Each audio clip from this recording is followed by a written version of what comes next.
quick aside here, a cute little clip from Fox. It's a show called Red Eye. A bunch of, I run out of adjectives for these guys. I mean, I think they're absolutely ridiculous. But this one's not that important. It just shows you their goofy mindset. They're going to talk about Canada. Remember how during the Bush administration, they took South Park literally, and they wanted to blame Canada for everything? Mad cow disease, oh, that was Canada. Energy blackout in the Northeast, oh, that was Canada. And they would all sing together, blame Canada. Well, apparently it's not over. They want to keep it going on Fox News. Let's watch this clip. Once their Afghan mission winds down sometime in 2011, certain members of the Canadian military are looking to take a much-deserved break. And by certain members, I mean all of them.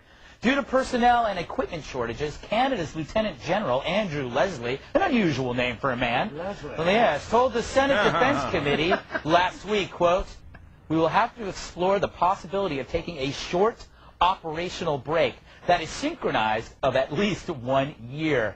Meaning the Canadian military wants to take a breather, to do some yoga, paint landscapes, run on the beach in gorgeous white capri pants.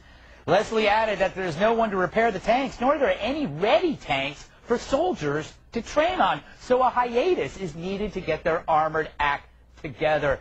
Doug, I go to you first because this is a very important question. I want you to take it seriously. Isn't this the perfect time to invade this ridiculous country? They have no army.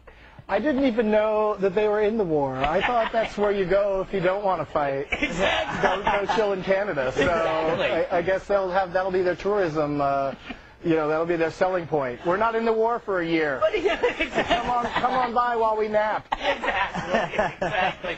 It's amazing. I don't know any country that's done this, Bill. Would Canada be able to get away with this if they didn't share a border with the most powerful country in the universe? No, they probably wouldn't. And, I mean, does this surprise any of us? I mean... It surprises me. Well, you're stupid. No need for that, kind sir. We have police officers, and they have Mounties. Our cops ride heavily armored cars. They ride horses. We have bulletproof vests. They have wonderful little red jackets that can be seen a mile away. This is not smart culture, Greg. Really? Yes, but so they're getting manicures, they're getting pedicures. Everybody needs a little But bit.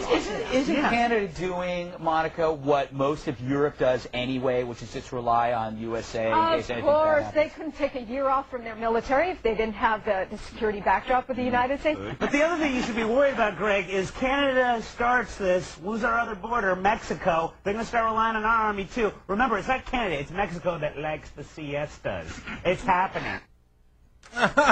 Mexico siestas, Canada. They wear red jackets. That's clever. That guy has a name, Leslie. What kind of name is that for a man? Who's amused by this stuff? All right, look, I don't know why I'm going to take this seriously, but I'm going to take it seriously for a second, okay? I thought we weren't supposed to denigrate the Coalition of the Willing, right? So were they even in the war? Right?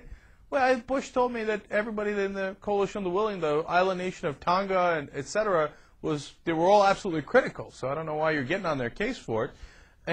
But the thing that drove me crazy was when they got to, our cops are tough and their cops are wussies and they ride horses and we got tanks. Yeah, well, you moron, their crime rate is far lower than ours. So how do you explain that, genius? So perhaps their crime prevention works a little bit better than ours. That perhaps riding around in tanks and tasing everybody you see, not shooting them outright, is not the right way to go. Yeah, but we're tough and they're named Leslie. What are they doing, a siesta? God, I can't stand these guys. And you know what? If you want to have a substantive discussion on the issue of Canada, the U.S. Spending money for the defense of Canada, that's a real discussion. And look, is it true that Canada doesn't have to spend as much money on defense because we're basically protecting them? Absolutely. But then one has to wonder, why are we spending so much money on defense? I mean, we got $1.8 trillion deficit, it looks like now. And the place that we have the most amount of pork is in the defense spending. So, yeah, I'm with you. All right, let's tell Canada, you know what? Why don't you take a certain percentage of our defense budget off our hands? Okay? You want to do that? No, of course not. Because if you ask the Red Eye crew on Fox News, they'll be like, Oh, no way, man! We have to have the biggest tanks! You know what they stand for. I got it, dude. I know. You're a tough guy and everything, and you need the biggest tanks. Then why don't you shut up about Canada, okay? I mean, you can't have it both ways, right? All right. I needless to get annoyed at these jackasses.